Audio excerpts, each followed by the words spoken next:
स्वराज्य दर्शन आपल्या हक्काचे न्यूज चॅनल। ईदच्या पार्श्वभूमीवर कर्जतमधून 21 कसाई हद्दपार। नेरळ येथे मंत्री नितेश राणे यांची 3 दिवसांपूर्वी सभा पार पडली होती। या सभेत बिर्याणी खाणाऱ्या पोलिसांवर कारवाई करण्याचा इशारा देण्यात आल्यानंतर आता कर्जतमध्ये तडकाफडकी कारवाई करण्यात आल्याचं पाहायला मिळत आहे। गोवंश हत्या प्रतिबंधक कायद्याच्या पार्श्वभूमीवर कायदा आणि सुव्यवस्था अबाधित राहावी यासाठी कर्जत पोलीस उपविभागीय कार्यालयाकडून 45 कसायांचे प्रस्ताव एसडीओ कार्यालयाकडे पाठवण्यात आले होते। त्यापैकी 21 जणांना 30 मे पर्यंत हद्दपार करण्यात आले आहे, तर उर्वरित लोकांकडून तहसीलदार यांनी बॉन्ड लिहून घेतले आहेत।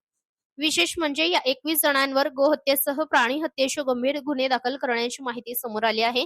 नेरळ पोलीस ठाण्याच्या हद्दीतून त्यांना हद्दपार करण्यात आले असून प्राणी संरक्षण अधिनियमांतर्गत ही कारवाई करण्यात आली आहे। दरम्यान पोलिसांनी पाठवलेल्या 45 प्रस्तावांमध्ये 2 हिंदू नागरिकांचाही समावेश असल्याची माहिती समोर येत आहे। स्वराज दर्शनसाठी प्रतिनिधी सुदर्शन कोटकर।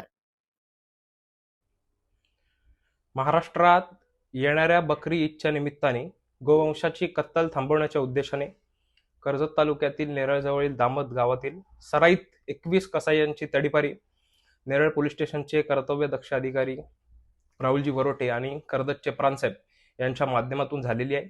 मी सर्व गोरक्षक गोप्रेमींच्या वतीने त्यांचे मनपूर्वक आभार व्यक्त करतो।